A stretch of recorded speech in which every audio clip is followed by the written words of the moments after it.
what does it look like to be an intentional father? Being a father is a great joy, but comes with a lot of responsibility. Parenting ain't a manual, but one thing I've realized is, are you modeling the kid that you'd like to see 10 years, 20 years from now? Prioritization. When someone tells you they're busy, they're just not giving you priority. So about modeling values, Yes. Integrity, humility, hard work, and so on and so forth. And you realize that children learn from what they see, not exactly what you say. It means 4 things. It means being present, being active, being supportive, and being demonstrative. Greetings, RBC family. My name is Einstein Mangi Nyangaresi, and I currently serve as the chair of the RBC Men's Ministry. I'm a father, I'm a husband. I have a 19-year-old son who is out in university, and we have a 7-year-old son who is still giving us a lot of interesting stories at home. We are here to discuss what does it look like to be an intentional father. For my case, as I've related with our 7-year-old, I've been very intentional in giving him physical touches. I see to it that I hug him, I tickle him, and it has become our normal daily engagement that before he sleeps, I will find a way to tickle him and have that laughter before he falls asleep. I'm very intentional about taking him to the barber shop. I told my wife, I don't want my son to go and sit with you the whole day at the ladies' salon, and I'm present, I can be able to take him to the men's barber shop. I've done this faithfully for the last 7 years. Right. In the times that I'm able to, I wake up early in the morning, I drop him in school. I don't let him walk to his class alone. I hold his hand, walk him to the door, look into his eyes and tell him, you will have a great day, may God bless you. And I can see him bragging and looking over his shoulders to see whether the other children are noticing that his daddy has brought him to the door. That is what intentional fatherhood looks like for me. With me here, I have other panelists. I have Phil here, James, Byron, Ishmael, and Gideon. And I'll let them introduce themselves to us. And we'll get to hear their initial thoughts around what does intentional fatherhood look like for you. Karibu sana, Phil. Thank you so much, Bwana Einstein, and thank you for inviting us to this panel. My name is Philip Namasaka. I'm a father of 2. So I have a son who's 24 years old, and our daughter is 12 years old. So yeah, being a father is a great joy, but comes with a lot of responsibility. But one of the biggest is, I think, fatherhood. It takes a lot of patience, because you see these guys growing up, and especially at different stages where our kids are. The older they become, then they sort of want to start getting into their own space. But one of the joys, especially for me, is when being intentional is every day in the evening, that moment that I have to go and pick our daughter from school, that one just gives me that, because it's our time to bond. I'll make sure I carry a little snack, because that will make me get all the stories that I need to hear. This is what happened in class, this is what went on, this is a lesson was like this. Today we didn't go out for PE, so I'll get to hear all that, and that gives me so much joy. So just that trip back home, and then being able to spend some time with my son, especially on the physical activity. We can go out and play soccer, we can go out for a run. That being intentional, and just spending some time on the Bible study as a family, and making sure that you're teaching this young generation how to grow in a godly manner. So that, I think, is a big responsibility, and as fathers, we really need to be intentional. We focus so much on other things. One being our careers, going out and looking for the money and all this wealth that we want to acquire. Then we miss out on just being that balance of spending time with our kids and making sure that we prepare them for the world. As fathers, that's a big role. We have to be intentional and prepare them for the life when they are on their own.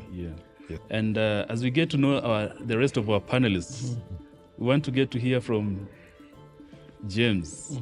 Introduce yourself. Let's hear your thoughts around what does intentional fatherhood look like Thanks, Nyangaresi. My name is James Kimangu. I'm a father of 3 boys, 14, 10, and 7. And intentionality for me, even at a general perspective, is about prioritization. When someone tells you they're busy, they're just not giving you priority. And I think intentionality from a father's perspective for me is about what do I prioritize. For example, in the morning, I make sure that I go with the children. Even if we're with the driver, we go with the children and I listen to them. And usually in the morning, we'll watch a video. We try do Bible project when we're going to school. And I think also prioritization for me is about looking at each of them individually. For my 14-year-old, I think it's just listening. Because, he's going through a transition. We've just come back home after 15 and a half years outside. And I just need to want to listen to him. He's transitioning to a new school, to, there's some sports activities that we've arranged for him. And, he wants to become a very big man in sports. So trying to support to him and listen to him. So for me, that's him. The 10-year-old, a lot of affection, private affection. I don't want to spoil his street cred. When he arrives school, tells me, turn off the music, Dad. And, we have to release him. Sorry if I'm embarrassing you guys. So that's him. And then for the 7-year-old, lots of affection. And because he's a bit of a hyperactive child, we make sure that we tickle. So I do exactly what you do. Tickle. Yes, you tickle, just very a lot of affection and a lot of affirmation. Our 7-year-old is quite special to us. Yeah. So that's what I would say. Thank you, James. Thank you. We are hearing a lot of intentionality with creating time and prioritizing our roles as fathers. And let's get to hear from Byron. Introduce yourself. Let's hear your initial thoughts as regards to intentional fatherhood. Thank you very much, Einstein. My name is Byron Osiro. I'm a father to 2 amazing boys. That is Mara and Howie. Mara makes 10. He turns 10 this July. And Howie just made 2 last Sunday. The day Liverpool also won. The Premier League. Did Liverpool have to feature in your I'm just saying. But what does intentional fatherhood mean to me? 2 things come out, and I'll pick it up from what James has said. Prioritizing time. And during that moment of prioritizing time, it's modeling values. So the things that quickly come to my mind is just when recently we went to Mara's school, and it was sports day. And there's an event where they're calling parents now to compete against each other. So there's the blue side and the red side. And his mom and myself really participated, and our team won. And that has never left his mind. Another time, I was called by a company that builds manufactures electric bikes, to just have a word and train their sales team. I'm a salesman by profession. And so I went to impart a bit of the knowledge that I have. And when we did that, they gave me vouchers to go to Tigoni, where they have an experience riding these bicycles, in those lush green areas of Tigoni. And I took Mara with me. And this means so much to him because it's just him and his dad. And while we were doing this, when it ended, our drive back home, he opened up on very personal things, things that he cannot say on the day-to-day school runs or when he's back from school and we're doing homework. And so that prioritizing time is just very important for him. But not just for Mara, who is turning 10. Howie, at 2 years old, every time I come back home, he's got his magical word as he runs around and excited to see his dad. Walk. It means he wants me to take him out for a walk. And if you don't take him, you're not going to have peace for the next 30 minutes. And so just holding his hand, and he'll just say, hand, hold, and we hold hands as we walk. And he's just happy, enjoying the fresh breath of air outside here. So that's prioritizing time as an intentional dad. But during that is then modeling values. So I'm authoring a book about my journey as a salesman. And a week or 2 back, when the publisher sent me the initial draft, I didn't sleep. I read the entire book from the beginning to end. And so Mara found me reading the book in the morning when he was waking up to go to school. And he asked, Dad, why haven't you slept? And I said, I'm writing this book. And he got so excited and said, it will be in the bookshops. Yes. How many copies? I said, they actually give me 1,000 copies when I've paid up, blah, blah, blah. But I flipped it back to him. Yeah. And I said, instead of you playing Roblox, you could actually, now that you're doing computer science, code and build your own game, and people will pay $20 across the world. Yeah. Imagine if 100,000 people are just, playing your game. And I said, that could be $2 million. He said, how much is it in Kenya shillings? And when I gave him the figure, he said, wow. Yeah. You could see his eyes opening up. Yeah. So it is also about modeling values, integrity, humility, hard work, and so on and so forth. And you realize that children learn from what they see. Yeah. Not exactly what you say. Yeah. So by him seeing that Dad is publishing a book and Dad is telling me I can also publish, but not a book because I'm not a writer. Yeah. I love games. I can build my own game. Yeah. It was just an amazing moment for me to model values in him. Excellent. I'm sure he's going to be very successful as a businessman, and I am looking forward to receiving my commission. Ishmael, welcome. Asante sana. Let's get to know you. Okay, my name is Francis Ishmael. We have only Majid and Ishmael in this church. I'm a father of 3 girls. Yeah. One is 4 years, the second one is 2 years, the third one is 2 months. We live in an active volcano. If we were mountains. If are you mountain, our home would be an active volcano. Active volcanoes of emotions? We see results. What does intentional fatherhood mean? I think for me, ni kuwa present and living the life I want my kids, or trying to live the life I want. Parenting in a manual. That's one thing. But we try and either follow the Bible, we try and either follow some blogs, we try and follow what our uncles did, what our fathers did. But one thing I've realized is, are you modeling the kid that you'd like to see 10 years, 20 years from now? So some examples I have is, I grew up with 3 boys, 3 in a family of men. Emotions were really low in terms of, activities, in terms of how we treated each other, in terms of, someone would fall and then you'd laugh. There was no emotions of telling someone Pole. It was Pole when you're laughing, Pole. And when I came to marriage, I tried to convert my wife to be a little bit tough, but she wasn't boarding. And then the kids came, and then now they started changing me. Kanifinyanga. And then my firstborn was there, and she's super emotional, just like any other lady. She loves being listened to, speaking to her in a language she understands. But growing up, because we used to, feed very fast, eat very fast. I'm a very fast eater. I bet none of you can beat me in eating very fast. All eating competitions I ever competed, nilishinda. Yeah. Because at home, that is how things were. So I was super big. I was 120 kgs at some point in my life. But when my kids were born, they found me big, and they're also growing big. Everyone in the family the waist size was growing bigger and bigger. So at some point I realized staki hawanoneka mimi. So I had to change diet. I had to change my ways of workouts. Yeah. Na hata hawa wakaumia. My daughter had to stop, taking out of fries. I had to take her for sports. She doesn't like biking, she likes swimming. Nimejaribu kumfunza swimo, anisikizi kwa maji. So I'm going to get some coaches for her. Yeah. But basically, being there present for her whenever she needs me. Praying with her, namfunza kuomba.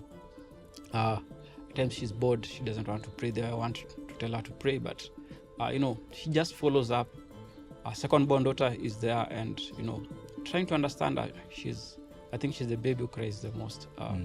Jasmine, if you get to hear this, but Jasmine cries a lot, about everything, even when she's sleeping, she's just going to shout around, and just being there and trying to discipline her and telling her, wewe acha kulia bure. I believe, slowly by slowly in the morning, ask her, hey, yesterday I chappered you. And then she laughs and he said, yeah, you chappered me. Just being there and seeing her, being molded to a person that will be good in life, and a person who will get to appreciate people around them and respect them. And then the last one is 2 months. Super cool.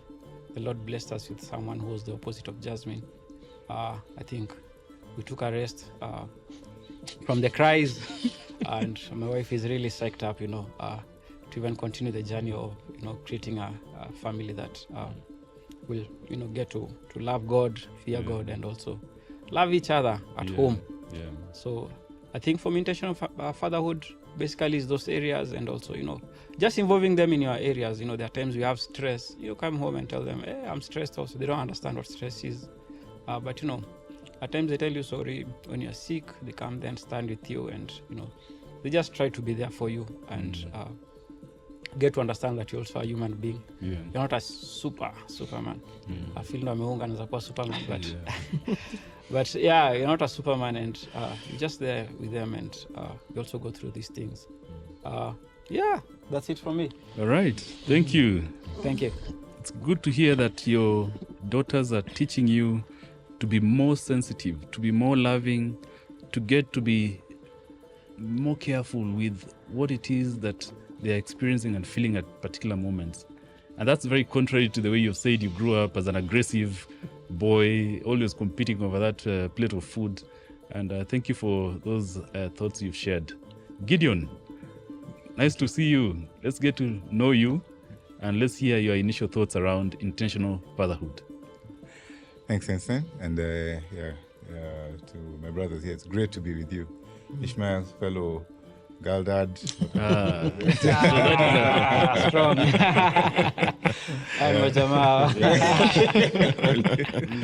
I'm also a girl dad, but mixed. I also have a son. We have a son, I should say. My name is Gideon Gater, married to the one and only most beautiful Bahati Gater. And together, God has blessed us with 4 children. Firstborn is a son who's 24. The following 3 are all girls. The secondborn is 23, thirdborn 18, and the lastborn is 16. So I'm a Gen Z father. Yeah, the riots were happening in my house long before the nation got to see them. So we are proud about our children. We've got 3. The first 3 are in university. Actually, the thirdborn is going to be in university this year. So, my wife and I were talking the other day and realizing we are about to be empty nesters. It's just a short matter of time. Speaking to intentionality of fatherhood, what does that mean for me? It means 4 things. It means being present, being active, being supportive, and being demonstrative. Being present, of course, is just the act of a father, physically being there. And for our children, that was an intent of mine from before we got married. I remember when we were dating with Bahati and we discussed, how many children we want, what kind of parents we're going to be. One thing I was really very determined was that I was going to be there from the beginning. So for every child that's been born in our home, I've been there at their birth, right there, delivery room, mimi wa kwanza, kuona wakitoka, being the one who holds them first. I've held each of them before the mom has held, made sure that coming out of the womb, one of the first voices I heard after, of course, the nurses was my voice. So, and that's a memory that will stay with me forever. Yeah. I was not going to take chances to scare wamekuwa swapped. So the act of being present in their life, and for them to observe that they have a present dad. A dad who's there with them in their growing times, their growing pains, their growing joys, helping them, ride the bike, climb the stairs, fast steps, and those are just things that I believe a father should be there as much as possible for. Help guide the first step. Know that I know when you started walking, I know each one struggled, who ran fast. And, all through, even the schooling life. Now, of course, we have people who are almost all grown up, but being there in school, for them to be able to say, my teachers know who my father is. You know, if there's a problem, that is the father they are going to call. You know, and that's something that I believe is so important. That you're in that space, helping them with their homework. When they fall down, picking them up. When they get their scratches and their bruises, letting your hands be the healing hands as well. That comes with being present and also being active. You know, that's part of it. That beyond just being available or being seen, you're active in that space, active in their lives, active in everything they do, cleaning them up, talking, teaching them fast words, being an active father. And that carries, it's a thing that carries all through as you're raising the children. Because, you know, one thing we've learned is that if you're present and active from the beginning, you don't so much struggle to be present and active in the growing phases when they're becoming teenagers and young adults, you know, those spaces where they want their own space. Something in them already knows that this man who has been there will still be there, you know. Yeah. Also supportive, being able to support whatever ambitions they have, you know, their education process, their frustrations. You know, a child is like a plant growing up, you know, a tree. And, you know, like with every plant that's growing, for it to be healthy, to bloom, it has to be pruned. Yeah. And being supportive is part of that pruning business. And I believe that's a father's role, to prune the child, you know. Pruning sometimes is not always pleasant. In fact, sometimes it's painful. But the pain should also emanate, I believe, from a father doing it rightly. So being the one who's pruning so that the plant that's growing up is not going all over the place, but is being shaped. And of course, then, you know, being supportive, being demonstrative. Yeah. Children see what their fathers do. And to see, is what you're saying matching what you're doing? And for them to see, you have to be present. So you demonstrate that. And one of the biggest demonstrations I've learned as a father is demonstrating the values that I try and pass on in the home to my wife, you know. So I tell you, love, be a loving person. Am I loving the mother? You know, supporting the dreams. Am I supporting the mother's dreams so that they can relate? And that's the first place of relation. Because what's most important to a child many times is the parent figure. So how I also treat the mother is part of demonstrating to them the values that I want to pass on. So intentional fatherhood is, for me, those four things: being present, being active, being supportive, and being demonstrative. Thank you, Gideon. And thank you for that neat summary that you've given us. And a quote that I picked up from a book titled The Intentional Father by John Tyson argues that fathers must approach their role with a sense of purpose, a conscious endeavor to raise children into mature, godly, and respectable, independent adults. He says, according to John Tyson, an intentional father is one who is purposely and purposefully engaged in discipling the children.